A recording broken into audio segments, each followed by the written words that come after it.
Nahihiya naman ako. Pero wag mo naman ako lalong ipahiya, te. Magbabayad naman talaga ako. Pero parang awa mo naman, wag ngayon. Kailangan namin ng pera sa bahay. Ay, hindi. Dumiskarte ka dyan. Kapag hindi mo naibigay yan, magdadagdag ako ng chismis tungkol sa'yo. Alam mo, lagi mo na lang akong pinahihirapan kapag sisingilin ka eh. Puro kapaawa. Puro bungad mo sa akin kailangan ng mga anak mo. Nagugutom sila. Hindi pwede yung ganyan. Hindi ko naman kasi kaano-ano yung mga anak mo eh. O ano bang gusto mo? Kawaan ko sila? Ginagamit mo lang silang dahilan eh. Para hindi ka maghulog ng utang mo. Ano inaasahan mo? Magbabayad ka kapag graduate na sila? Teka lang, tatawagan ko lang kuya ko. Baka pwede ngayon na siya magpadala. Yun naman pala eh. Iniipit mo yung pera na ipambabayad mo. Maghihintay ako rito. Ibigay mo na agad yung hulog mo. Ayusin mo naman sa susunod ha. Hindi yung palagi nilang sapilitan at puro pananakot. Magkusa ka naman. Huwag masyadong makapal ang mukha. Lagi na lang ako nagtatagal dito sa bahay niyo eh. Takot ka pala sa chismis pero panay ka utang. Isa sa kaaway ng may mga utang ay ang mga maniningil. Madalas kasi sila yung mga sapilitan kung maningil. Lahat gagawin basta mabawi lang ang perang nautang. Pero sino nga ba talaga ang may mali? Ang nangungutang o ang malupit maningil?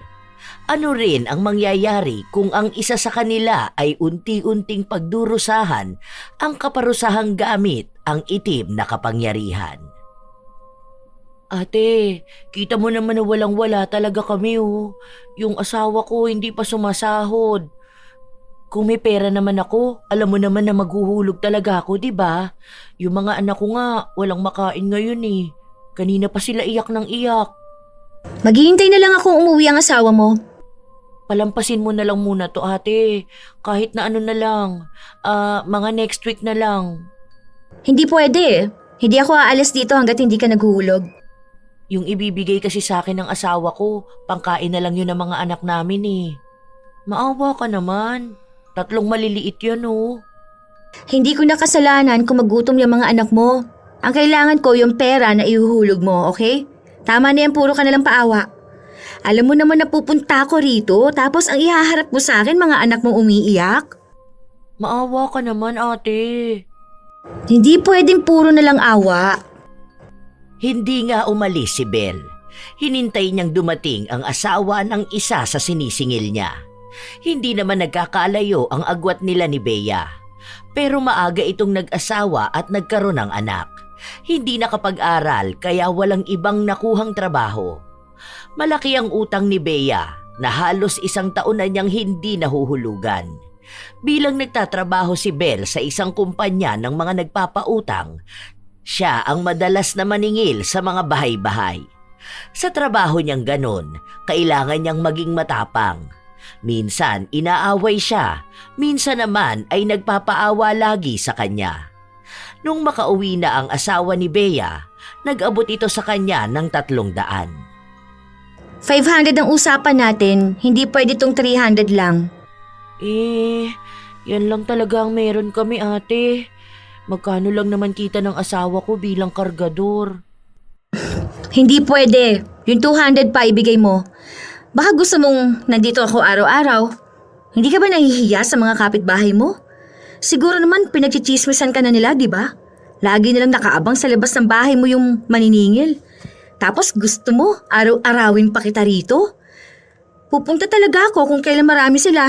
Sige ka, ewan ko na lang kung hindi ka mapahiya sa kanila. Oo na, sige na, ito na. Last money na namin yan eh. Hindi na lang muna siguro kami kakain. Next Sunday ulit ha. Maaga na akong pupunta rito. Huwag mo akong pagsasaraduhan ng pinto dahil malalaman ko pa rin naman kung nandyan ka o wala. Dahil maingay ang mga anak mo.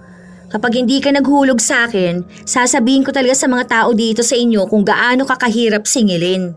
Ewan ko na lang kung hindi mo araw-arawing maririnig yung pangalan mo sa mga usapan nila. Huwag naman te, makakaapekto yan sa mental health ko. Oy, gusto mo pala ng peace of mind, aba? Matuto ka maglaan ng pera para sa hulugan mo. Hindi yung tago ka ng tago. Uutang ka tapos hindi mo huhulugan at babayaran. May dahilan naman talaga kung bakit hindi ako nakakahulog eh. Naaksidente yung asawa ko. Kailangan namin ng pera. Tapos nung maghuhulog na dapat ako, saka naman nagkasakit ang anak ko. Marunong naman akong magbayad.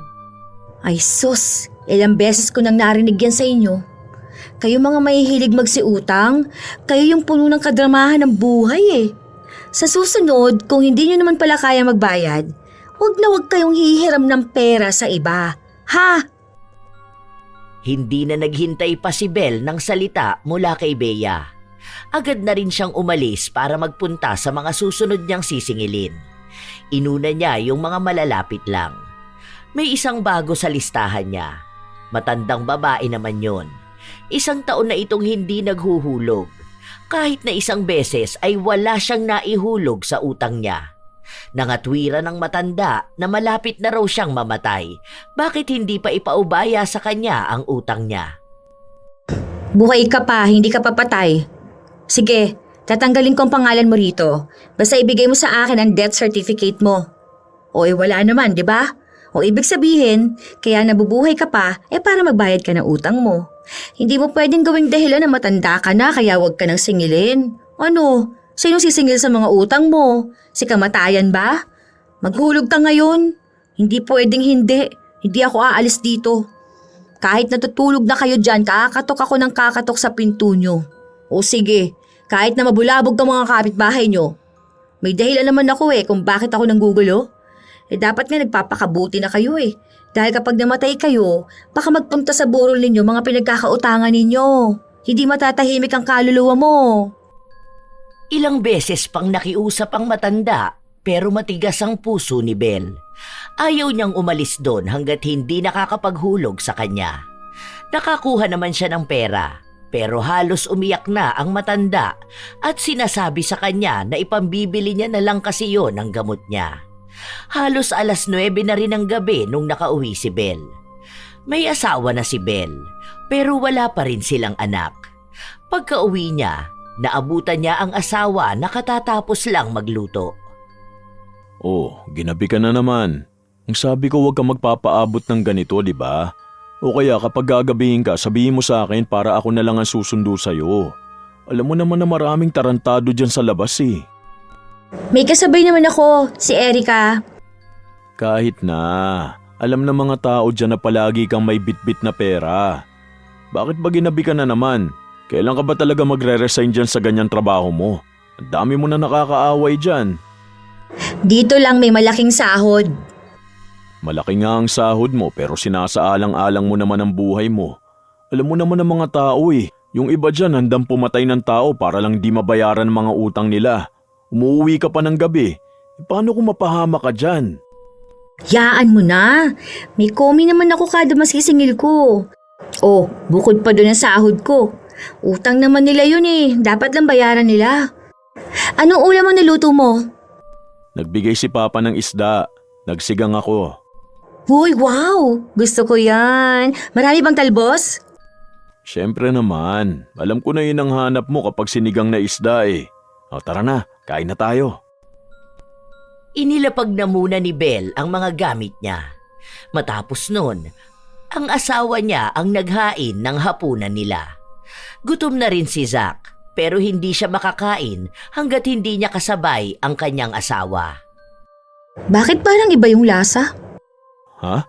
Paanong iba yung lasa? Hindi ba masarap? Matabang ba? Parang may kulang. Hindi siya maasim Tapos parang matamis pa yung lasa. Baka naman asukal lang na ilagay mo at hindi asin. Ang layo naman ng lagayan ng asukal sa asin, mahal. Saka wala namang problema sa panlasa ko Okay naman yung timpla niya. Masarap nga maasim naman. Ang dami ko kaya nilagay na sinigang mix. Ewan ko. Basta kakaiba yung lasa niya. Timplahan mo na lang. Okay naman sa akin Oh, matamis pa rin. Sure ka ba na asin to? Oo nga, asin nga. Pero bakit kapag nilalagay ko na sa pagkain ko, ang tamis na? Sandali, ano ba yung huli mong kinain? Chocolate. Baka kaya ganyan. Naglinis ka na lang muna sana ng dila mo. Kaya pala iba yung panlasa mo Uy, hindi Nalalasahan ko nga tong asin. Kapag itong asin lang mismo ang titikman ko. Hayaan mo na nga. Nagugutom na talaga ako. Tirahan mo na lang ako bukas para ito ang almusal ko. Kahit na hanggang sa kinabukasan, may kakaiba pa rin talaga sa panlasa ni Belle. Pero hindi na niya binigyan ng pansin. Minsan kasi nag-iiba talaga ang panlasa niya. Nung araw na yon, nagpatuloy na siya sa paniningil. May motor siyang gamit, pero kapag uuwi na siya, kailangan niyang ibalik sa trabaho. Muli niyang inisa-isa ang mga nasa listahan. Mga tao na may matatagal ng utang. Inuna niya yung mas malapit lang sa kanya. Ay, hindi pwede yung ganyan. Kilala ko yung mga kamag-anak mo, be. Alam ko kung saan nakatira yung papa mo. Malamang hindi niya alam na may ganito kang utang na hindi mo nababayaran. Nakikita ko sa Facebook mo na panay ka post ng gala mo. Nung nakaraan nasa Thailand ka. O anong sinasabi mo na lumang picture yun? Yan nga ang kulay ng buhok mo? Gusto mo bang mag-comment pa ako sa mga post mo?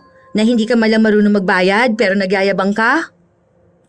Nagalit sa kanya ang kausap niya pero hindi siya nagpatinag. Kilala niya kasi yon at talagang iniingatan ng babae na yon ang pangalan niya lalo na sa social media. Hindi mo ako madadaan dyan sa mga pananakot mong ganyan. Tigilan mo ako. Kung gusto mong wag kong pakialaman ang kayabangan mo, pues matuto kang maghulog ng utang mo. Baka mapahiya ka talaga, sinasabi ko sa'yo. Napilitan ang babae na maghulog. Sa loob ng 1 linggo, ang daming nasingil ni Belle. Isang araw, wala silang pasok mag-asawa, kaya nasa bahay lang sila. Nag-aaya lumabas si Zack, pero masama ang pakiramdam ng asawa niya. Nagtimbang ka na ba? Parang pumapayat ka, no?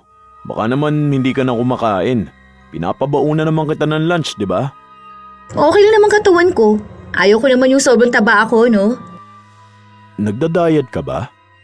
Medyo. Ano ba naman yan, mahal? Ang payat mo na nga, gusto mo pa mag-diet. Oh, tignan mo yung leeg mo, parang humahaba na. Kumain ka naman. Ako na magluluto ngayon para makakain ka. Ay, teka, doon na lang tayo kumain sa gusto mong kainan. Di ba nung nakaraan ang sabi mo gusto mo ron? Tara na. Tinatamad nga akong lumabas ngayon. Dito na lang tayo sa bahay. Saglit lang naman tayo. Para bumili ka na rin ng bago mong damit. Di bang sabi mo luma na yung mga suot mo? Tara na, ako na ang gagastos. Napilit ni Zack ang asawa na lumabas, pero wala talagang gana si Belle. Kahit na anong sarap ng pagkain na nasa harapan niya, hindi niya ito malasahan. May isa pa nga silang kinainan na talagang nasuka si Belle. Kakaiba raw yung lasa ng pagkain kahit na wala namang ibang nalalasahan ang asawa niya. Nag-aalala si Zack, kaya nung araw din na yon ay nagpunta sila sa ospital. Wala namang ibang nakitang sakit kay Belle. Nagpiti na rin siya dahil naghihinala na baka buntis siya. Ilang buwan na rin kasi siyang hindi dinadatnan, pero wala namang laman ang kanyang sinapupunan.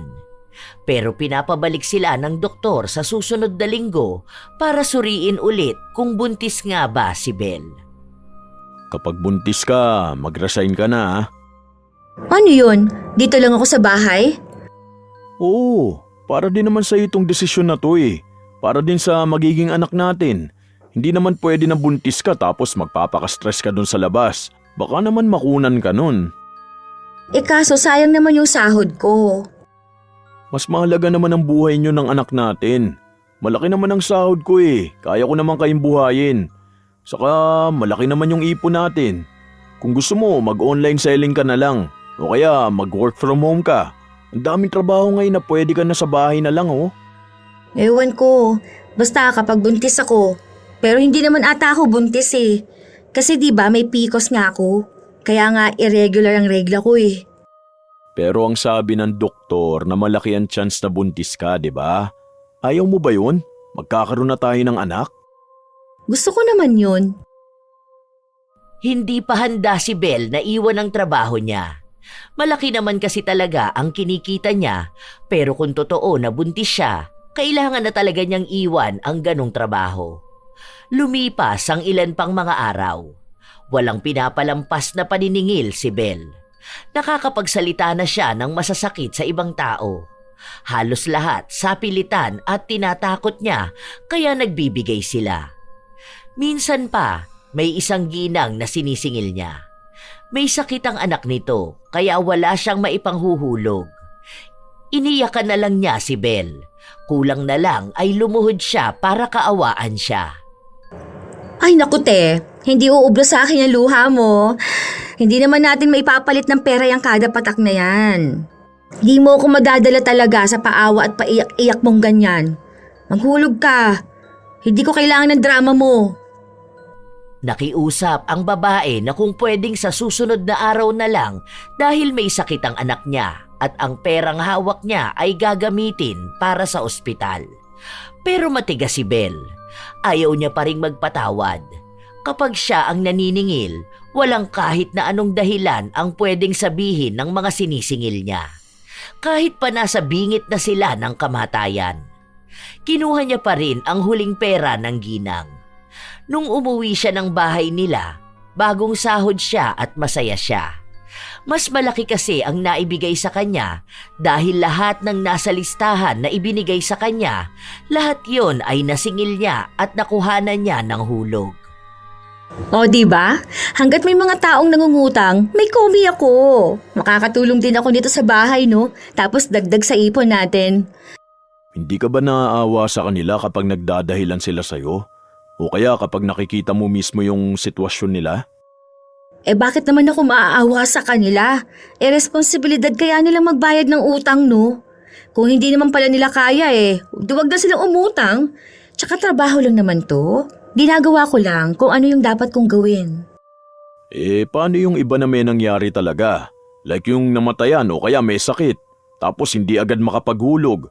Huwag mong sabihin na sapilitan mo pa rin silang sinisingil. Oo naman. Kapag mga ganon, mahal, mas maganda kung palampasin mo na lang muna. Kasi nakakaawa Nakakakonsensya ang ganon.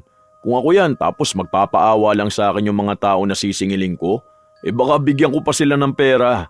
Hindi ko kaya yung ganyan Kaya nga pinapaalis na kita dyan. Dahil marami naman talagang kawawa na tao. Hindi lahat ng bagay magdadaan sa purong lang paawa.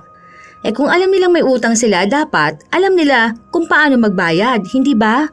Hihintayin pa ba nilang umabot ng ilang taon para magbayad sila? O ano, yung mga apo pa ba nila magbabayad para sa kanila?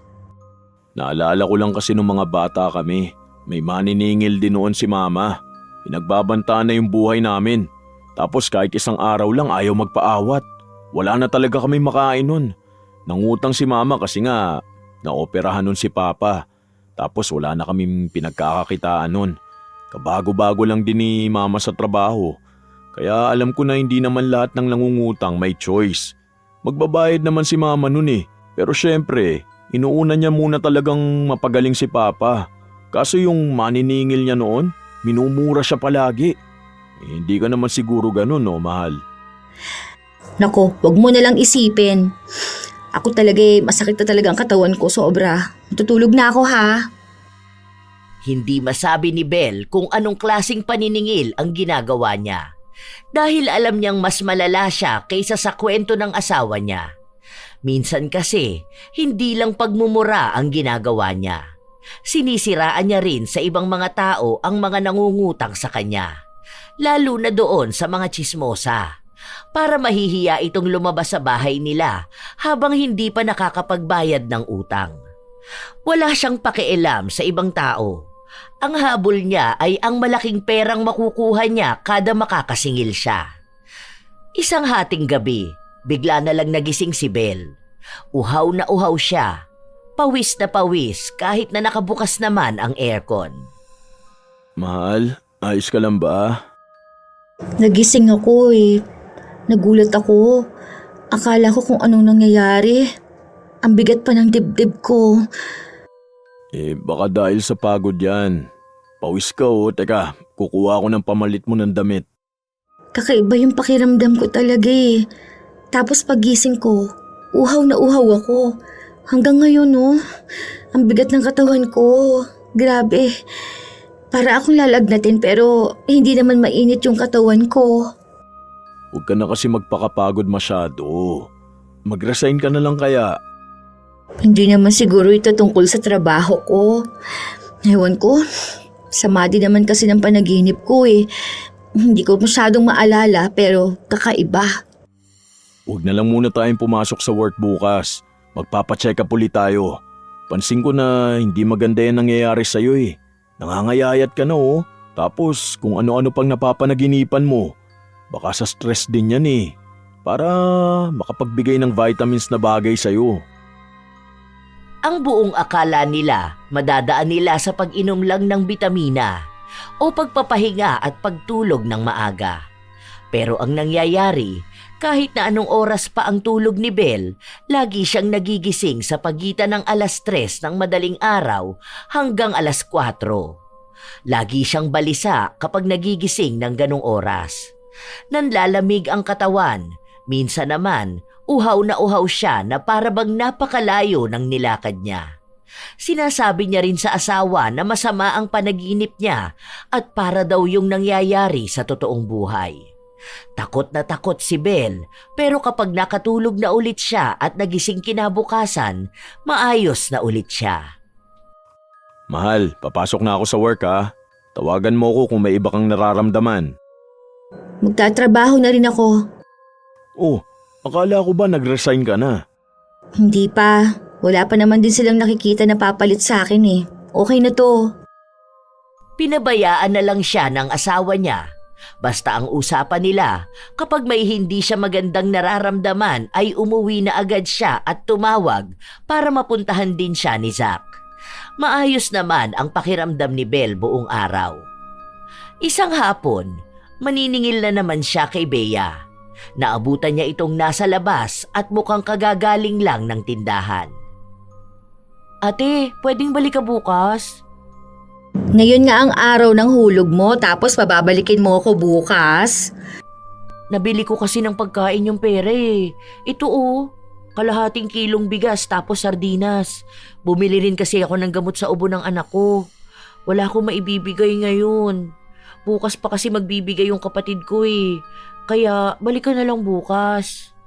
Hindi pwede yung ganyan. Kapag pinagbigyan kita, alam ko na ganyan na lagi ang idadahilan mo sa akin. Maghulog ka ngayon. Alam mo na ang araw ng hulugan mo eh. Ibibili mo pa ng pagkain nyo.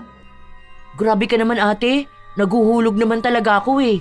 Hindi naman pwedeng magutom yung mga anak ko. Isang beses na nga lang kami kumakain sa isang araw. Naguhulog naman ako kapag sinabi mong maghulog, di ba? Ngayon lang naman ako makikiusap sa'yo. Hindi ako aalis hanggat hindi ka naguhulog.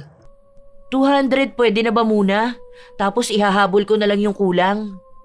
Ano naman gagawin namin sa hulog mong 200? Eh wala naman yung pupuntahan. Mas mahal pang panggas ng motor dyan eh. Yan lang ang meron ako ngayon. Kung sakali, baka pagdating pa ng asawa ko. Pero mamaya pa yun. 500 ang usapan natin. Alam mo naman na hindi ako tumatanggap ng pabutal-butal. Kailangan ko makuha yung buo mismo. Tapos paghihintayin mo pa ako para sa 200. Eh, mukhang kaya naman yata ng asawa mong maghulog ng 500. 200 lang muna ate. Tapos bukas yung 300 pa. Hindi ko alam kung sa ko hahagilapin yung panghulog ko eh. Mababawas na rin naman to. Sige na ate, maawa ka naman sana. Hindi ko na kasalanan yan kung wala kang panghulog. Problema mo yan eh, hindi sa akin. Basta ang gagawin ko lang dito maningil. Kaya kung ayaw mong magkagulo na naman tayong dalawa, magbayad ka naman. Hindi yung iiyakan mo ako tapos ikukwento mo yung tungkol sa mga anak mo na para bang may pakialam din ako sa kanila. Nakikisuyo lang naman ako sa'yo. Maging makatao ka naman sana. Hindi yung antigas ng puso mo. Hindi mo naman pera yung inutang ko ah. Hindi ko nga pera, pero pera naman yan ng kumpanya namin. Ay, uutang-utang ka kasi, hindi mo naman pala kayang bayaran. Hindi ako aalis hanggat hindi ka nagbabayad. O tingnan mo, oh. Mukhang ikaw na naman ang pinagchichismisan ng mga tao. Hindi ka man lang ba nahihiya? Nahihiya naman ako. Pero wag mo naman ako lalong ipahiya te. Magbabayad naman talaga ako. Pero parang awa mo naman, wag ngayon. Kailangan namin ng pera sa bahay. Ay hindi, dumiskarte ka dyan. Kapag hindi mo naibigay yan, magdadagdag ako ng chismis tungkol sa'yo. Alam mo, lagi mo na lang ako pinahihirapan kapag sinisingil ka. Puro ka paawa. Puro bungad mo sa akin, kailangan ng mga anak mo, nagugutom sila. Hindi pwede yung ganyan. Hindi ko naman kasi kaano-ano yung mga anak mo, no? Ano bang gusto mo? Kaawaan ko sila? Ginagamit mo lang silang dahilan para hindi ka maghulog ng utang mo Anong inaasahan mo? Magbabayad ka kapag graduate na sila? Teka lang, tatawagan ko lang kuya ko. Baka pwede ngayon na siya magpadala. Yun naman pala Iniipit mo yung pera na ipambabayad mo. Maghihintay ako rito. Ibigay mo na agad yung hulog mo. Ayusin mo naman sa susunod. Hindi yung palagi nalang sapilitan at puro pananakot. Magkusa ka naman. Huwag masyadong makapal ang mukha. Lagi na lang ako nagtatagal dito sa bahay niyo Takot ka pala sa chismis, pero panay ka utang. Halos 1 oras na naghintay si Belle sa labas. Naibigay naman sa kanya ang perang hulog pero hindi pa rin siya tapos sa panay niya pagsasalita. Ilang araw pa ulit ang lumipas, ilang bahay ang pinupuntahan niya. Ilan ang sinisingil niya. Yung iba hindi na niya mahagilap dahil nagtatago na. Yung iba naman naghuhulog sa kanya pero talagang kailangan niyang pilitin. Hindi niya pinapalampas kahit na anong dahilan ng ibang tao. Isang araw, hindi na naman siya nakapaningil dahil sobrang bigat ng katawan niya. Hindi, okay lang ako, mahal. Masama lang talaga ang pakiramdam ko Pero nakakakilos naman ako. Kaya to. Iinuman ko na lang siguro ng gamot. Pahid-pahid lang din siguro ng katiin ko. O baka umalis ka pa mamaya para maningil Magpaawat ka naman muna. Next day off ko magpapahilo tayo. Baka lamig-lamig yung nasa katawan mo. Di ako lalabas ngayon para maningil. Sige na. Ingat ka papunta sa work Sure ka na kaya mo Pwede naman ako dito Hindi na muna ako papasok. Naka-uniform ka na talaga. Tsaka hinihintay ka na doon. Dami mo ng absent Kapag ikaw talaga walang sinahod Sige na. Kaya ko naman talaga to. May kung anong masakit sa katawan ni Belle pero hindi niya matukoy kung saan babanda. Uminom siya ng gamot pero wala namang nangyayari. Dahil hindi siya sanay na nasa bahay lang, sinubukan niyang maglinis. Maging ang mga kalat sa labas ng bahay nila ay nilinisan niya. Hapon na nun, tumutunog ang cellphone niya. Tumatawag ang kanyang asawa kaya pumasok na siya sa loob. Bakit, mahal? Dadaan ako sa palengke. Anong gusto mo? Bibilan sana kita ng pagkain mo. Kahit ako na lang? Ay, shawarma pala. Palagyan mo maanghang Tapos huwag mong palalagyan ng sibuyas. O sige, pauwi na rin ako Hindi na ako nag-OT. Anong ginawa mo dyan sa bahay? Nagpahinga ka ba? Kagigising mo lang ba? Hindi ka kasi sumasagot sa tawag ko kanina Hindi naman ako makatulog kaya naglinis na lang ako. Iniisip ko rin kasi na baka kapag natulog ako ngayon, di ako makakatulog mamayang gabi. Nagpakapagod ka na naman. Dapat nagpapahinga ka. Hindi naman. Ay, ano ba naman yan? Bakit naman may bangaw dito sa loob ng bahay? Uy! Kanina pa kamo to paikot-ikot sa akin. Nakakainis naman to. Ayoko pa namang nakakakita ng bangaw. Ang dumi-dumi nito Ay, baka may nagtapon na naman ang kalat nila malapit sa atin. Alam mo naman yung mga kapitbahay natin Kaya nga sabi ko, huwag ka na muna magbubukas ng bintana. O sige na, pauwi na ako. Wait mo na lang ako Pinatay ni Zack ang tawag habang ang asawa niya ay abala sa pagtaboy ng bangaw. Inis na inis si Belle pero para bang hindi siya tinatantanan ng bangaw. Nung sumapit ang gabi, payapa siyang natutulog. Mababaw nga lang ang tulog niya. Para bang gising ang diwa niya pero hindi niya maigalaw ang katawan. Nakapanaginip siya ng masama. Hindi malinaw kung anong klaseng panaginip pero mabigat, madilim, may kakaiba. Maging pahinga niya ay apektado. Para siyang pagod na pagod kahit na natutulog lang naman siya. Katulad ng inaasahan, bandang 3:00 ay nagising na naman siya. Uhaw na uhaw, balisa, maging ang asawa niya ay nagising din. Alam mo, hindi na maganda yan na palaging ganitong oras ka nagigising. Dahil sabi nila, devil's hour tong ganitong oras, di ba? Sabi nila, may kakaiba raw nangyayari sa isang tao kapag ganitong oras nagigising. Baka may nagmamasid sa'yo, ganun. Ang bigat talaga ng dibdib ko eh. Kanina hindi ako makahinga. Feeling ko talaga may nakadagan sa akin. Alam mo yung parang bilang na bilang lang yung pwede kong ihinga? Eh, wala namang tao. Hindi pa ako makagalaw. Nanginginig pa yung kamay mo, oh. Buti pa magtanong ako kay mama kung ano yung nangyayari sa'yo. Wala kasi akong alam sa mga pamahiin na ganyan eh. Pero alam ko, nasabi nung katrabaho ko na pwede raw may nangyayari kapag madalas na nagigising ang isang tao ng ganitong oras. Hindi to minsanan lang, lagi-lagi ka nagigising ng 3:00 tapos ganyan ang pakiramdam mo. Hindi tama yan. May sakit ata ako, no? May ultrasound ako sa susunod na araw, di ba? Baka sa PCOS ko na naman to eh. Baka apektado na naman ang pagtulog ko. Dagdag pa sa stress. Tapos, nasasanay na ang katawan ko na gumising ng ganitong oras. O sige, sasamahan naman kita magpa-ultrasound. Hindi na. Kailangan mo pumasok sa trabaho mo eh. Alam mo namang naghahabol kayo ng project, di ba? Kaya ko na to. Ultrasound lang naman to. Sige na, tulog na tayo. May trabaho pa tayo bukas. Puyat na puyat si Belle nung nagising siya kinabukasan. Bigat na bigat siya sa katawan niya pero bumangon pa rin siya dahil kailangan niyang magtrabaho. Nakita na naman niya ang bangaw na nasa loob ng kwarto nila. Pero ang sabi ng asawa niya, hayaan niya na lang dahil mamamatay din naman yun. Nagpatuloy ang araw ni Belle. Wala siyang lagnat. Ramdam niyang wala siyang sakit. Sadyang mabigat lang ang katawan niya. Binalikan niya ang matanda na sinisingil niya at nalaman niyang namatay na yun. Nakaligtas na nga siya sa bayarin niyang utang. Ano ba yan? Namatay na lahat-lahat. Hindi man lang naghulog. Wala na to. May nakatakas na naman sa obligasyon niya. Tapos hihingaan pa ako ng abuloy. Hanip. Hindi pa ba abuloy yung naiwan niyang utang? Laki pa nun Ni hindi man lang siya nakiramay sa matanda. Pinagsabihan niya pa ang anak nito na malaki pa ang utang ng nanay niya pero dahil patay na ito, hindi naman pwede na sila ang singilin.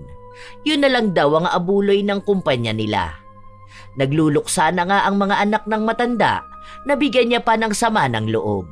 Hindi rin akalain ni Belle na naroon si Bea. Magkakilala kayo ng matanda? Oo, tita ng asawa ko. Parehas lang pala kayo na maraming utang, no? Tapos, parehas pa kayong hindi nagbabayad. Ganyan ba pang scam nyo? Hindi naman talaga siya yung may utang. Yung anak niya, ginamit lang pangalan niya. Kasi pinaoperahan yun. Sinabi naman niya yun sa'yo noon, di ba? Tapos wala siyang pinagkakakitaan kaya nagsasabi siya sa'yo na kung pwedeng sa susunod na lang muna siya maghuhulog. Hindi mo na kailangan magsinungaling para sa kanya. Patay na siya eh. Ibig sabihin, nakatakas na siya sa utang niya. Swerte niya. Ganun naman talaga ang paraan ng ibang tao para matakasan ng utang. Kapag patay na sila, malamang wala na silang babayaran, di ba? Ganyan ka ba talaga? Ganito ako. Oo, yung ganyan ka ba talaga kasama? Hindi ako masama. Naniningil lang ako. Okay lang sana maningil, di ba? Pero hindi naman sana yung ganyan na kung ituring mo yung mga taong may utang para bang hindi kami mga tao. Para namang wala kaming pinagdaraanan sa buhay Parang hindi kami nasasaktan kapag nagsasalita ka ng hindi maganda tungkol sa amin. Parehas lang din naman tayong tao, di ba? Sa trabaho ko to ano bang magagawa mo? Binabayaran ako para maningil ng mga taong makakapal ang muka para mangutang. Tapos, hindi na nagbabayad. Minsan, intindihin mo naman ang mga tao. May panahon talaga na ang hirap ng buhay. Hoy, yung pinaggagawa ninyong panay utang tapos tatakasan ninyo, may balik yan sa inyo. Baka mas may balik yan sa mga malulupit na maniningil, no? Yung sinasagad ang tao, yung kahit may patay na, may sakit o wala nang makain, maniningil pa rin. Hindi man lang naaawa. Walang konsensya. Parang walang puso. Huwag mo nga akong malditahan. Kapag ako nainis, kada linggo 1,000 ang hulog na dapat mong ibigay sa akin. Ewan ko na lang kung hindi ka magmakaawa. Yung 500 nga kada 2 weeks hindi mo mahulugan Kailangan ka pang palaging pilitin. Hindi ka na nahihiya sa mga kapitbahay mo na kapag nakikita ko, alam na agad na sapilitan kang sisingilin sa dapat kusa mong binabayaran? Naguhulog naman ako ng kusa, di ba? Nung last na siningil mo sa akin, unang dating mo pa lang naghulog na ako. May mga pagkakataon lang talaga na kinakapos kami ng pera. Kaya nakikiusap ako sa'yo na kahit 200 muna o 300. Basta makahulog ako para mabawasan yung utang namin. Sa totoo lang, gano'n naman talaga kasi dapat. Kaso iba sa inyo. Kayo pa ang galit kapag sinisingil kayo. Gano'n naman yung mga walang hiya na utang ng utang. Yung iba naman kasi, tapos na dapat maghulog ng utang pero sagad naman kung makatubo yung lending nyo. Namamahiya pa kayo ng tao. Sa totoo lang, mali ang klase ng paniningil nyo Bawal yan. Tapos nakikipagchismisan pa kayo sa ibang tao. Parang ginagawa nyo, bayaran kayo o hindi, pinapahiya nyo ng sobra yung mga tao. Grabe ang dalang stress nun Sira mental health ng mga sinisingil nyo. Yung dapat sa atin lang na usapan, nakakaabot sa ibang tao. Mas masaya ba kayo kapag napagchismisan yung sinisingil nyo? Kung tutuusin, may batas para sa ganyan Ano namang alam mo sa batas? Sige nga, bawal naman pala yung way ng paniningil ko bakit hindi mo ako kasuhan? Hindi mo magawa dahil wala kang pera, di ba? Sa halip na ipambayad mo sa kung kanino, ipapanlamon mo na lang sa mga anak mo. Hayaan mo na, pagsisisihan mo naman yung ugali na ganyan. Maging malupit ka lang sa mga taong sinisingil mo para naman maging malupit din yung parusa na babalik sa'yo. Good luck talaga. Kung hindi ka nagbibigay ng peace of mind sa iba, sana wala ka rin peace of mind. Puro ka ganyan, magbayad ka ng utang. Maging mabuti ka munang tao, hindi yung ganyan ang ugali mo. Napakasama. Binaliwala lang ni Belle ang mga sinabi sa kanya ni Bea. Dahil para sa kanya, ang ginagawa niya ay tungkol lang sa trabaho. Hindi na niya kasalanan kung may pinagdadaanan sa buhay ang mga taong sinisingil niya. Kinabukasan, mag-isa siyang nagpunta sa doktor para sa ultrasound. Maayos naman noong una. Sinabi sa kanya na hindi siya buntis o walang kakaiba. Pero may napansin siya. Bakit may yung parang itim-itim na yan? Ay may gumagalaw. May nakikita ko. Wala naman daw nakikita ang doktor niya. Para masigurado na wala nga, nagsagawa pa sila ng ibang test. Wala talagang problema, maliban na lang sa sakit niya. Pinalitan din ang iniinom niya dahil sa reklamo niyang madalas siyang nagigising ng 10 oras ng gabi. Hindi na nawala sa utak ni Belle ang nakita niya. Hindi niya alam kung paano niya sasabihin sa asawa. Ilang araw pa ang lumipas, palagi siyang naaabutan ng asawa na nakatulala. Okay ka lang ba talaga, mahal? Sure ka ba na walang problema sa naging check-up mo? Wala naman. Pansin ko na lagi ka na lang nakatulala Hindi maganda yung ganyan. Baka naman may tinatago ka sa akin. Wala, pagod lang ako. Matutulog na ako. Lagi ka na lang inaantok tapos kapag madaling araw gising na gising ka. Huwag mo sanayin na ganyan ang katawan mo. Tapos hindi ka na kumakain. Lagi kang walang gana. Hindi ko na alam kung ano nangyayari sa'yo. Minsan kapag kausap kita hindi ka sumasagot. Nakatulala ka lang madalas. Tapos ang layo ng sinasabi mo sa usapan natin. Baka dahil yan sa work mo. Ang hirap ba naman maging maniningil? Mag-resign ka na, mahal. Tapos magpa-therapy ka. Ayoko ng ganyan ka. Okay lang ako. Kulang lang talaga ako sa tulog. Halos 3 araw na hindi nakapasok sa trabaho ang mag-asawa. Hindi kasi mawari kung ano ba talaga ang pinagdadaanan ni Belle. Lagi siyang tulog. Palagi siyang wala sa sarili. Minsan pa, bigla na lang niyang inaaway ang asawa dahil iritable siya. Minsan, bigla siyang magiging masigla. Dahil sa nangyayari sa kanya, pabalik-balik sila sa ospital. Hanggang sa unti-unti na ring nauubos ang ipon nila. Bumaba palalo ang timbang ni Belle. Babalik na ako sa work. Kailangan din nila mama ang pera Kailangan mabayaran yung bahay. Nakasanla yun, di ba? Kapag ba tumigil ako magtrabaho, hindi na ako magkakasakit? Sayang ang trabaho ko Tsaka kailangan natin ng pera. Magpahinga ka na muna, ha? Tapos kapag magaling ka na, saka ka na lang ulit magtrabaho, di ba? Tsaka na yan, babawi muna ako ng pera. Nagtatanong na rin si boss eh. Ang dami niyang pinapasingil sa akin. Kapag hindi ko to nasingil, mas malaking pera mawawala sa akin. 20% kaltas nito sa sahod ko kapag hindi ako nakasingil ng mga tao. Kaya ka nagkakaganyan dahil nga sa trabaho mong yan. Ginagawa ko lang naman kung anong trabaho ko. Pero hindi naman maiintindihan ng mga tao kung ano ang trabaho mo, di ba? Kalaban ang tingin nila sa'yo. Hindi ko nakasalanan yun. Kung may sarili silang dahilan kung bakit sila nangungutang, may sarili din naman akong dahilan para maningil sa kanila. Hindi akong dapat nakalaban nila, kundi mga sarili nila. Una sa lahat, hindi nga sila sa akin may utang, pero pera pa rin ng ibang taong dapat nilang bayaran. O ano, ganun ba talaga mga tao? Magaling magpaawa kapag uutang, pero sila pa ang biktima kapag siningil sa utang? Eh di ba? Obligasyon ng mga taong nangutang na magbayad. May maniningil man sa kanila o wala. O sige, ayan na ang punto mo. Pero hindi mo maipapaliwanag sa kanila yan. Hindi ka nila iintindihin. Dahil ang mga taong nangungutang na ayaw magbayad, walang ibang iniisip kundi ang sarili nila. Sabi nga sa akin ni Mama, baka may kumukulam na sa'yo.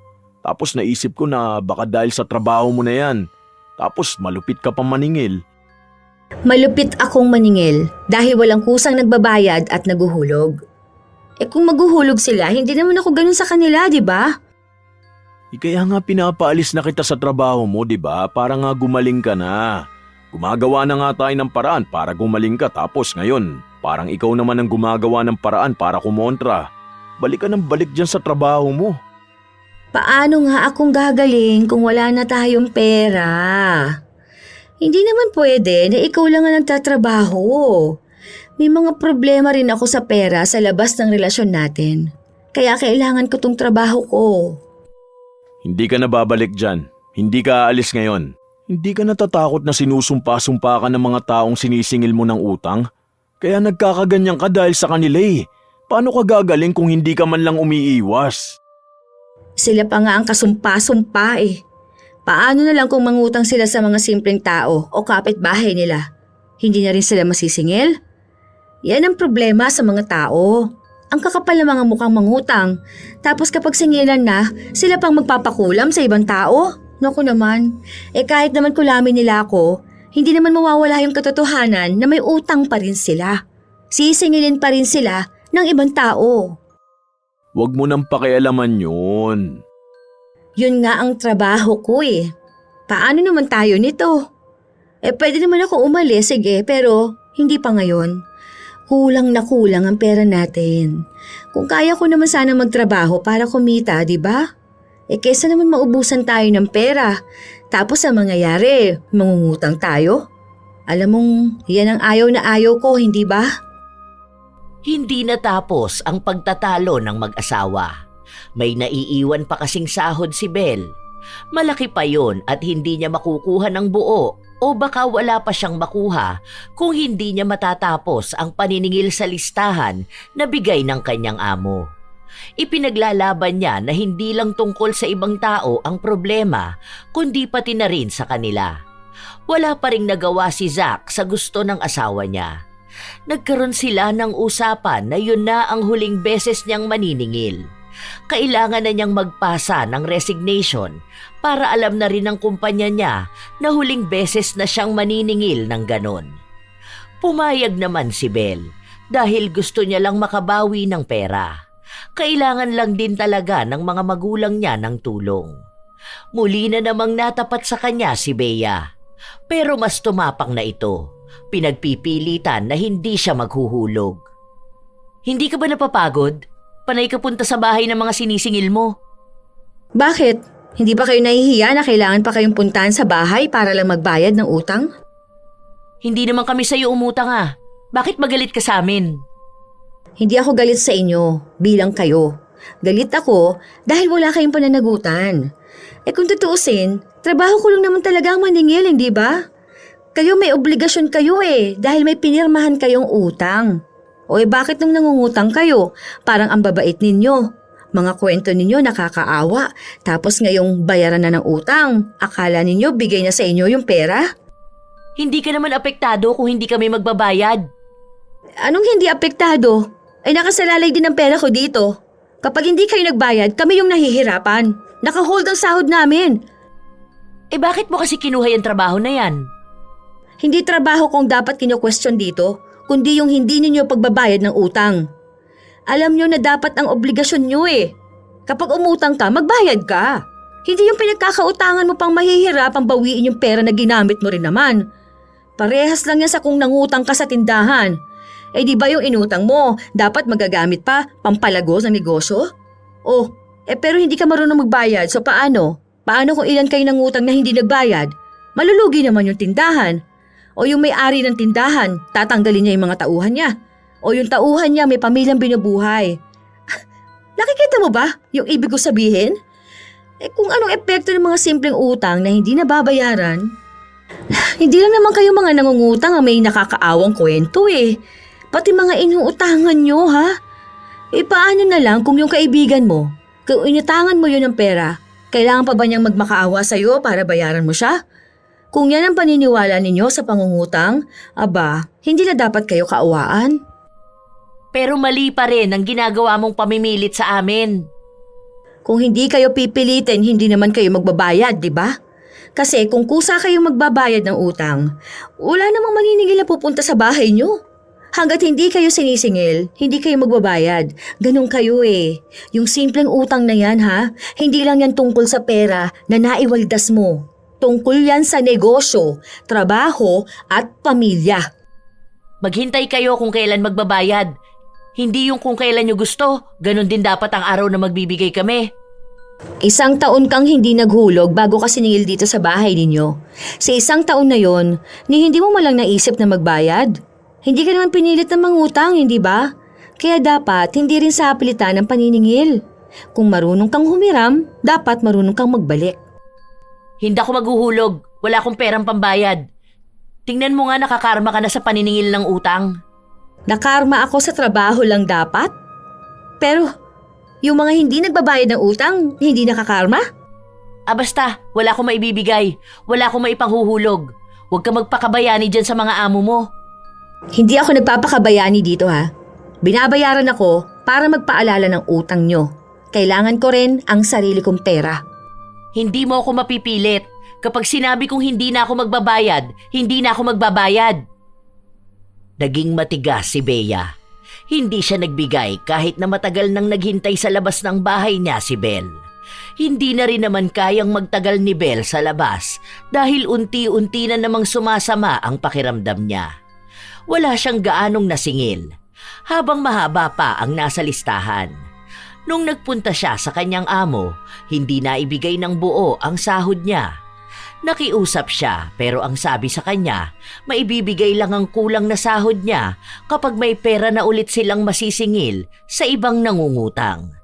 Nagpaalam na rin si Bel na hindi na siya papasok sa trabaho, kaya naghahanap ulit ng pwedeng pumalit sa kanya. Sinabi rin sa kanya na tatawagan na lang siya kapag pwede na niyang kunin ang iba pa niyang pera na nakahold. Basta raw makolekta nila ang ibang pera sa mga nangutang. Hinang-hina si Bel nung nakauwi na siya sa bahay nila. Ilang oras lang din naman ay dumating na ang kanyang asawa. Nag-resign na ako. Grabe, sobrang hirap singilin ng mga tao. Kaya ako, kahit na anong pagpapaawa ng iba, hindi na ako magpapautang. Kahit nagagalit na mga kaibigan at kamag-anak ko. Kasi ngayon pa lang, danas na danas ko na kung gaano kahirap maningil ng utang. Buti sana kung kusa silang nagbabayad. Kaso, sila pa ang galit. Mabuti naman nag-resign ka na. Sa susunod na Biyernes pupunta tayo dun sa sinasabi ni Mama na albularyo. O kaya pwede naman na siya na lang ang pumunta rito. Totoo ba yung mga kulam-kulam na ganyan? Sabi ni Mama, totoo raw. Sino naman kaya ang kukulam sa akin, no? Kakilala ko kaya yun? Nakaaway ko ba siya? May tinanim ba siyang grabeng galit sa akin para ito lang yung maisipan niyang paraan para baka ganti? May sinabi nga yung katrabaho ko sa akin. Kapag daw may bangaw na umaaligid sa'yo, Pwede raw pala tandaan nyo na may taong gumagawa ng masama sa'yo. Yun daw yung parang nagmumonitor sa'yo tapos kakampi yun ng mangkukulam o mambabarang. Dagdag pa yung nagigising ka na madaling araw, yung 3:00 hanggang 4:00. Grabe. Sobrang nangangayayat pa ako. Grabe naman yung galit ng tao na yun sa akin. Dahan-dahan naman niya akong pinapatay. Yun nga ang kailangan natin maagapan. Hindi pwede na ganyan ka. Kasi hindi ka naman magagamot ng doktor eh. Malaki naman ang tiwala ako sa mga doktor pero ngayon napatunayan ko na hindi pala talaga lahat kaya nila magamot. Kung totoo man na nakulam ako, kakaiba yung pakiramdam. Ang daming nagbago sa akin. Pati panlasa ko, pati pagtulog ko. Tapos, ewan, ang hirap ipaliwanag. Hindi ako noon naniniwala sa mga kulam-kulam na ganyan. Hindi ko rin naman kasi na-encounter yung kahit doon pa eh. Pero yung mga lola ko, may kwento sila na ganyan. Kaso, alam mo naman yung mga matatanda, di ba? Minsan, malalakas sila mag-imbento eh, basta may maikwento lang. Yun na nga. Hindi rin naman natin alam na magkakaganito ka. Basta kapag gumaling ka, huwag ka nang babalik sa ganun mong trabaho ha. Hahanap tayo ng ibang trabaho na pwede sa'yo. Matutulungan mo pa rin naman sina mama mo eh kahit na ibang trabaho mo. Dun sa safe, hindi yung araw-araw akong kinakabahan na baka hindi ka na makauwi ng bahay. May kinuwento sa akin noon si boss. Yung pinalitan ko, ganito rin daw yung nangyari. Lalaki yun, tapos sobrang taba. Kala nila, stress lang din dahil sa paniningil. Ayun nga, nangayayat. Tapos minsan, naaabutan nila na tulala.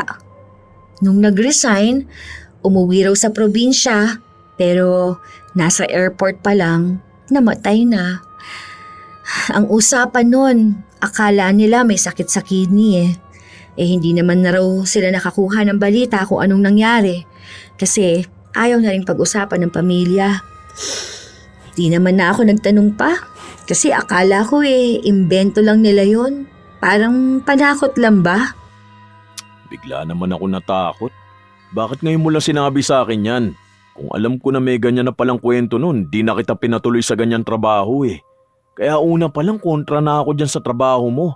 Kasi mainit talaga yun sa mata nila eh. Lalo na yung mga nangungutang. Parang handa talaga silang pumatay ng tao. Wag lang silang magbayad. Hindi ko rin naman alam kung totoo yun. Tsaka kung anong dahilan. Hindi naman kasi ako naniniwala sa kulam. Ang alam ko dyan, mga imbento lang yon ng mga matatanda. Mga dahilan nila para hindi magpa-doktor. Babantayan na lang kita maigi hanggat hindi ka nagagamot ng albularyo. Wala tayong ibang choice eh. Kailangan natin maniwala sa ibang paraan. Wala namang mawawala sa atin eh.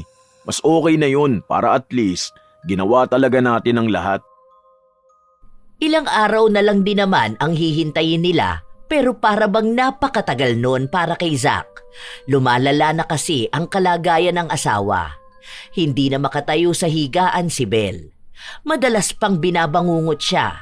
Kaya hindi pwedeng iwan siyang mag-isa sa bahay, lalo pat lagi siyang inaantok at lagi siyang tulog. Dahil malapit lang naman ang mga magulang ni Zack, pinakiusapan niya ang ina. Palagi siyang tinatawagan kung ano mang nangyayari kay Belle. Bago sumapit ang Biyernes, umuwi si Zack na sobrang daming bangaw sa loob ng bahay nila. Kaya galit na galit siya. Dahil alam niyang hanggang ngayon ay gumagawa pa rin ng paraan ang mangkukulam para pahirapan si Belle. Nagpatulong siya sa ina na mag-spray ng pamatay sa bangaw. Huwag daw palalabasin yon, dapat patayin mismo. Pagpasok ni Zack sa loob ng kwarto, tila ba naghihingalo na ang asawa niya. Parang hindi ko na kaya, mahal. Kaya mo yan. Huwag ka mawawala ng pag-asa ha. Manalig tayo sa Diyos. Gagaling ka rin mahal. Bukas nandito na yung albularyo. Malalabanan natin yan. Paano kung hindi ko kayanin?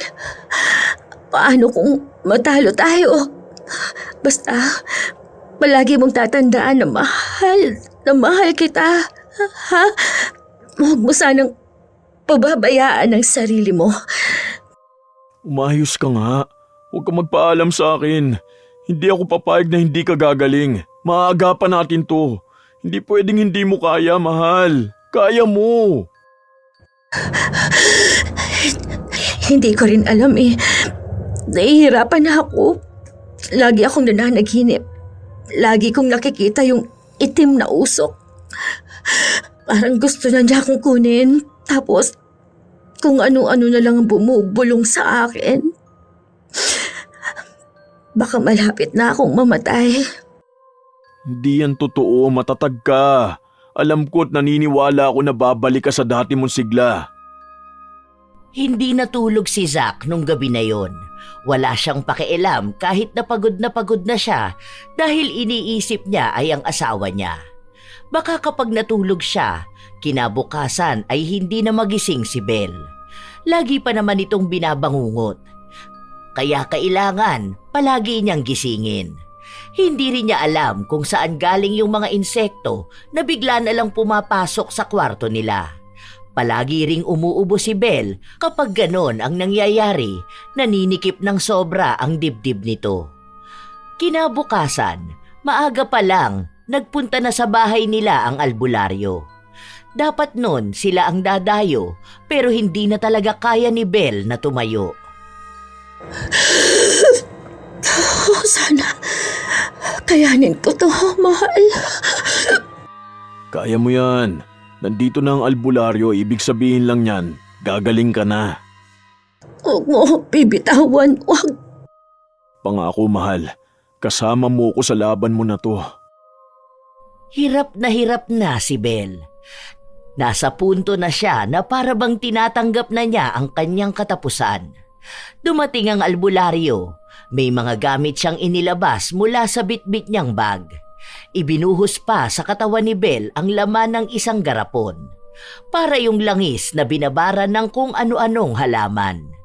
Matapos nun, naglabas ng pako ang albularyo at inipit sa pagitan ng mga daliri ni Belle. Unang usal pa lang ng ritual, nagsisigaw na si Belle sa sakit. Gustong magwala ng katawan niya pero nang hihina siya at tila ba kontrolado ng albularyo ang bawat galaw niya.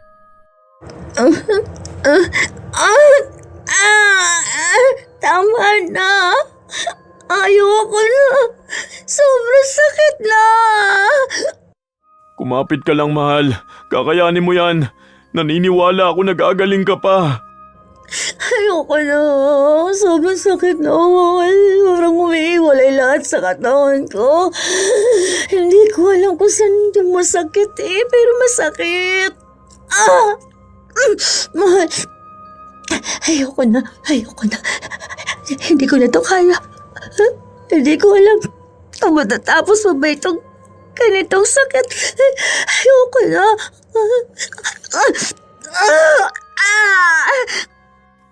Wala siyang ibang ginawa kundi ang sumigaw at umiyak.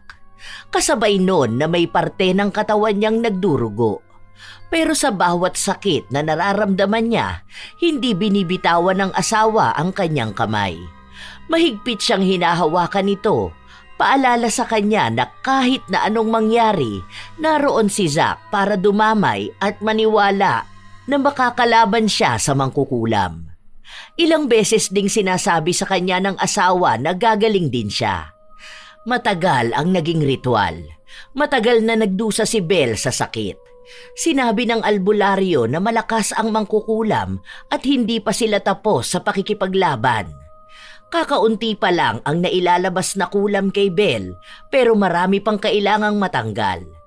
Kailangan ulit nilang maghintay sa susunod na Martes dahil doon babalik ang albularyo. Sisiguraduhin na raw niya na sa araw na yon ay matatalo niya ang mangkukulam. Hinang-hina si Belle. Ramdam pa ng asawa niya ang mabigat niyang paghinga. Kumusta na ang pakiramdam mo, mahal? May masakit pa ba sa'yo? Sabihin mo sa akin, ha? Hindi ko alam. Hindi ko maipaliwanag. Hindi ko alam kung masakit ba o dahil sa ginawang ritual kanina. Ano yung kaya mo lang ipaliwanag ngayon? Kaya mo pa naman, ganon? Hindi na ganun kabigat yung nararamdaman ko. Mabigat pa rin, oo, pero hindi talaga yung parang hindi na ako makakabangon pa sa higaan. Tingnan mo, naigagalaw ko naman itong paa ko. Ay, salamat naman. Hayaan mo, malapit naman na yung Martes. Pagtapos nun, makakabawi ka na. Magiging maayos ka na ulit. Gagaling na ako nun. Yun ang sabi ni Mang Bert. Pero hindi pa biglaan na paggaling talaga. Mawawala lang yung kulam sa'yo, tapos saka ka magpapagaling talaga. Lulutuan kita ng maraming masarap na pagkain para tumaba ka na ulit. Ayoko pa naman na makita na ganyan yung katawan mo. Halos butot balat ka na oh. Ano naman ang mangyayari dun sa mangkukulam? O makikilala ba natin kung sino yung nagpakulam sa akin? Sasabihin ba kung kilala natin o pangalan man lang nun? Hindi raw malalaman kung sino yung nagpakulam sa'yo. Pero may chance na pareho sila nung mangkukulam na babalikan ng kulam. Magtatanong na lang ulit ako pagbalik niya. Hindi gumagana ng maayos yung utak ko kanina eh. Nahihirapan din ako nung nakikita kitang nahihirapan. Pero sabi naman nila, pwedeng magbigay ng parang clue kung sino nagpakulam sa'yo. Baka itsura ganun, kung babae ba o lalaki. Pero hindi masasabi yung pangalan. Siguro kapag na-describe naman yung kumulam sa'yo, mahuhulaan natin o magkakaroon tayo ng idea kung sino nga yun. Paano kung kulamin niya ulit ako? Lalo na kapag nalaman niya na gumaling na ako. Parang natatakot na ako ngayong makipaghalubilo sa iba. Parang ayoko nang lumabas. O kaya lumipat na lang tayo ng bahay. Pakiramdam ko tuloy ngayon. Lahat ng makakausap ko, pwedeng siya yung kumulam sa akin. Sinabi ba sa'yo kung pwedeng maulit yung ganito kapag napagaling ako? Wala naman siyang sinabi. Pero mas malaki raw ang chance na kapag natalo niya ang mangkukulam, pwede raw yung mamatay. Saka hindi ka na rin mababalikan ng kulam. Kasi parang gagawa rin siya ng ritual at proteksyon. Nanghihingi nga ako sa kanya nung parang anting-anting ba yun? Sinusuot daw yun para makaiwas sa masasamang tao. I mean, yung mga mangkukulam o kaya yung mga nang-uusog. Mukhang malapit ka kasi sa mga ganun eh. Oo nga. Dati, nauusog ako kapag may pinupuntahan tayong lugar, hindi ba? Naalala mo, nung nagbakasyon tayo kina lola mo. Unang araw ko doon, nausog agad ako. Tapos, sobrang sama ng pakiramdam ko noon. Bumabaliktad talaga ang sikmura ko. Yun na nga, naikwento ko yun sa kanya. Meron daw kasi mga tao na lapitin ng ganyan. Yung mga mabibilis daw tabla ng kulam. Kaya yun, magbibigay naman daw siya sa Martes. Buti na lang, magaling din yung nakuha mong albularyo. Mukha siyang malakas. Malakas talaga yun. Yun din ang nirecommend niya sa akin eh. May mga patunay daw talaga na sumasagupa siya kahit ng mga nasasaniban. Nagkwentuhan nga kami. Meron daw siya nakalaban noon na kinulam. As in konti na lang daw mamamatay na yung taong kinulam. Pero naagapan niya pa. Galit na galit daw yun. Parang nahuli kung sino yung nagpakulam. Magkamag-anak daw eh. Parang yung pinsan yata nagpakulam. Basta ganun. Tapos natalo yung mangkukulam. Grabe yung karma nung nagpakulam. Naging baldado raw. Tapos inabandona pa ng asawa. Bakit ba may mga tao na nagpapakulam? Bakit hindi na lang nila daanin sa away? Yung parehas na makakalaban. Hindi ko rin alam sa mga yun. Baka kasi yun lang din ang naiisip nilang paraan eh. Pero kapag ganyan, malaki talaga ang balik sa kanila. Nakakatakot yun. Para ka na rin sumamba nun sa demonyo, di ba? Parang inaantok na ako, mahal. O sige na, magpahinga ka na. Kailangan mo makabawi ng tulog. Hindi pa tuluyang magaling si Belle pero hindi na siya katulad noon. Nakakakain na rin siya. May panlasa na siya. Kahit na paano, nakakatulog na siya. Bibihira na lang din siyang bangungutin. Habang nasa trabaho si Zack, ang nanay naman niya ang nagbabantay kay Belle. Inabisuhan niya na rin ito na kapag may mga kakaibang insekto sa bahay nila, patayin na agad. Dahil sabi ng albularyo, maaaring yon ang nagbabantay kay Belle para magdala ng balita sa mangkukulam. Noong sumapit na ang Martes, bumalik ang albularyo. Yun ang isa sa pinakamalakas na puwersa ng labanan. Mas masakit yon para kay Belle dahil para bang humihiwalay na ang kaluluwa niya sa katawan. Noong natapos na ang ritual, hinang-hina siya. Hindi masyadong makapagsalita. Good news, mahal. Okay ka na. Natalo na yung mangkukulam. Hindi ko lang alam kung buhay pa ba siya o namatay na. Hindi naman sinabi sa akin eh. Saka hindi ko na tinanong. Basta mahalaga maayos ka na. Gagaling ka na niyan. Babalik na rin ang lakas mo. Salamat naman. O sige na, magpahinga ka na muna. Magli-leave ako ng 1 week sa work. Ako magbabantay at mag-aalaga sa'yo. Oh, ito na pala yung bigay na protection sa'yo. Kailangan suot mo to palagi ha. Kahit na anong gagawin mo, wag mo tong aalisin, okay?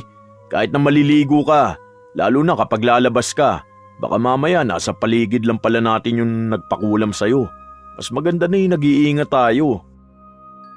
Ilang araw pa ang lumipas, unti-unti na ring bumabawi si Belle sa kanyang sarili.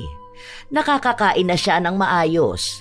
Sa wakas ay nakakatulog na rin siya.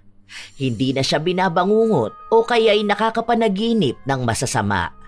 Hindi na rin siya nagigising ng alanganing oras. Hanggang sa 1 buwan na ang lumipas, naging maayos siya.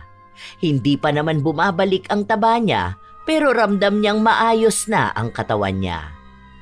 Mahal, papasok na ako ha. Tawagan mo ako kung may kailangan ka. Pero nandyan naman si mama kung gusto mo na may kasama ka. Pwede rin naman na magpunta ka muna ron. Aalis din kasi ako mamaya. Magsasampay lang ako ng mga damit. Ha?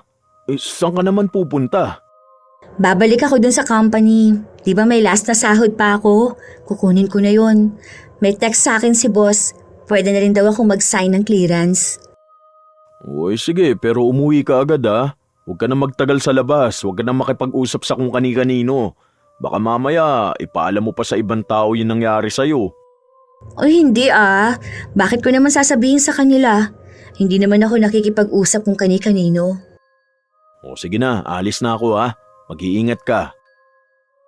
Pagkarating pa lang ni Bea sa kumpanya, kinamusta siya ng mga dati niyang katrabaho. Nagtanong kung ano bang nangyari sa kanya. Hindi niya sinabi ang totoo na nakulam siya, pero sinabi niya lang sa iba na mag-ingat sila dahil delikado nga ang trabaho na meron sila. Ikaw yung pumalit sa akin? Nakakatakot talaga tong ganitong trabaho natin pero wala naman tayong magagawa. Kailangan natin kumayod para sa pamilya natin, di ba? Basta ang payo ko lang sa'yo, huwag kang magpapatinag. Lagi ka mag-pray para may protection ka. Aminin man natin o hindi, pwede nating ikamatay itong paniningil ng utang. Yung mga tao naman kasing nangungutang ayaw na ayaw nilang sinisingil sila pero hindi naman sila nagbabayad, di ba? Kapag feeling mo na hindi mo na kaya o kaya may kakaiba ka ng nararamdaman, mas magandang pagtuunan mo na lang muna ng pansin ang sarili mo. Mahirap na magsisi sa huli sige na, kanina pa ako dito Uwi na ako. Ingat na lang kayo palagi ha. Nung paalis na si Belle, nakita niya roon si Bea. Hindi niya alam kung anong ginagawa nun doon, pero mukhang nangungutang na naman.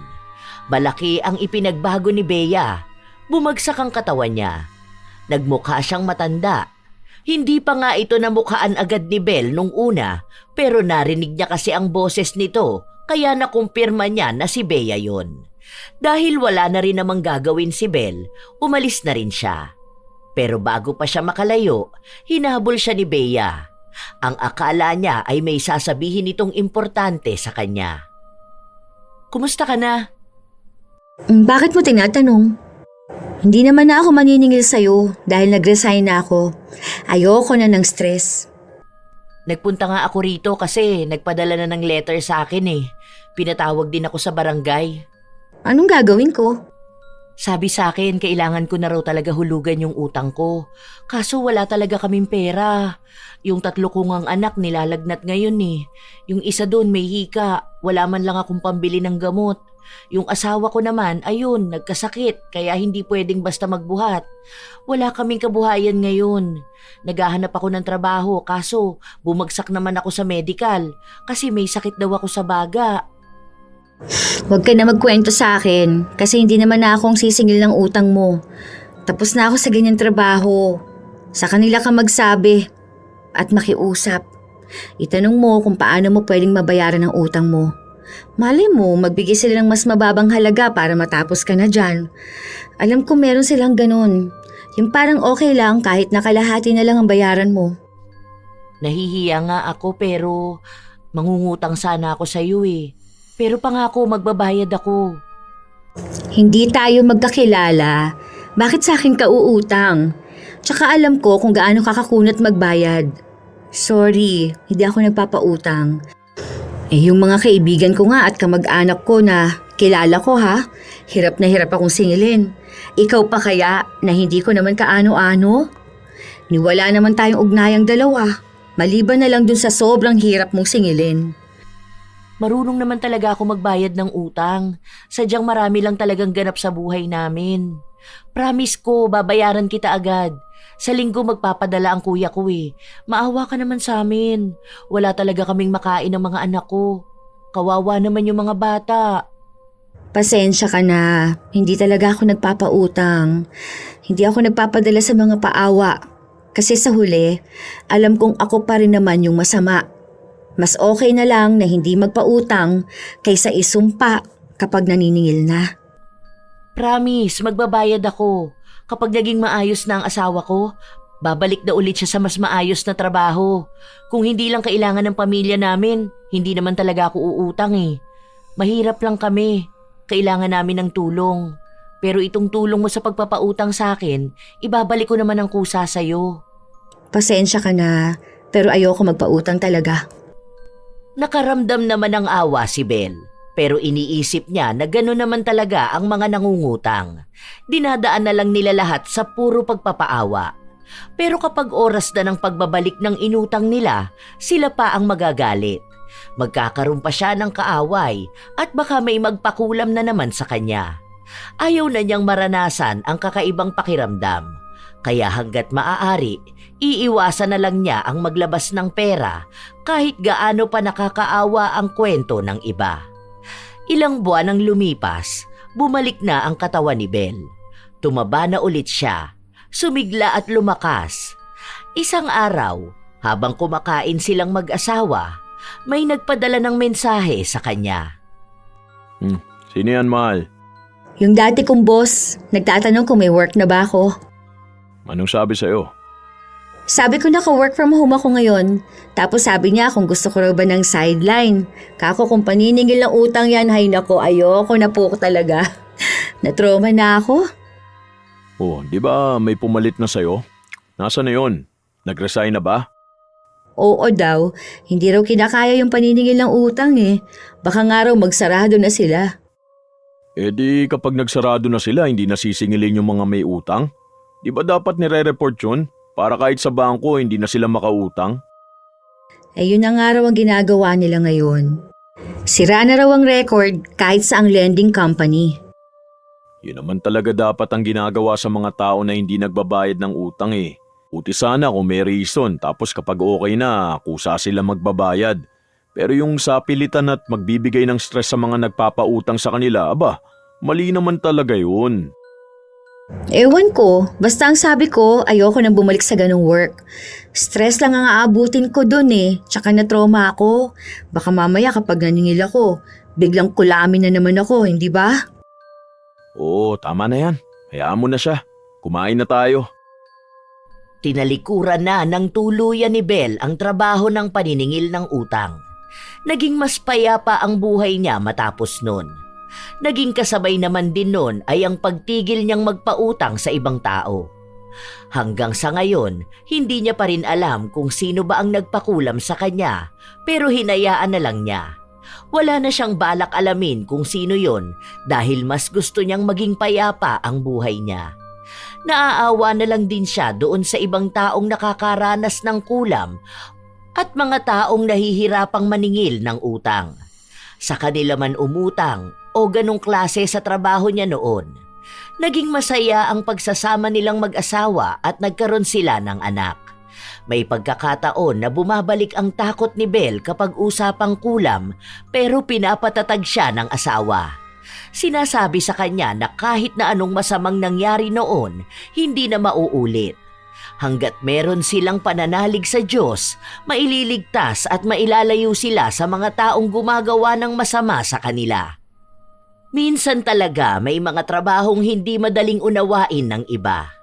Katulad ng trabaho ng mga maniningil. Mga taong humaharap sa galit, paninisi at sumpa kahit hindi naman nila sariling pera ang ipinahiram. Sila ang nauunang murahin, kinamumuhian at itinuturing na masama, samantalang ginagawa lamang nila ang tungkuling ipinagkatiwala sa kanila. Minsan, mali man ang paraan ng paniningil ng isang tao, hindi naman yun ganun kadaling nagsimula.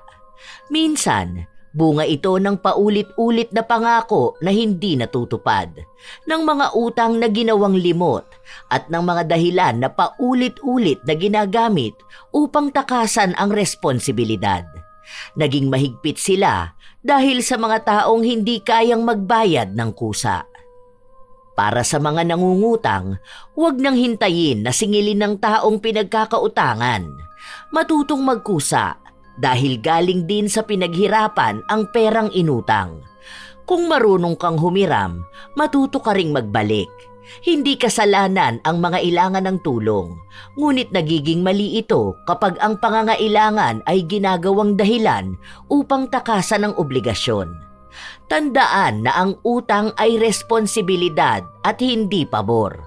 At ang paniningil ay hindi pang-aapi kundi paalala ng isang kasunduan. Hindi masama ang mangutang. Ang masama ay ang talikuran ang dapat mong bayaran. Maging responsable dahil hindi lahat kayang idaan sa pagpapaawa. Kayo ba mga apo? Naranasan nyo na bang may magalit sa inyo dahil lang sa naniningil kayo ng utang? Ano naman ang masasabi nyo sa ating bagong kwento? Ano ang opinyon nyo sa magkabilang panig? Sa maniningil at sa mangungutang? Maaari ninyong ikomento yan upang aming mabasa. Naway may hatid na magandang aral ang ating bagong kwento. Ito ang inyong Lola Telang at maraming salamat sa palagi ninyong pakikinig mga apo.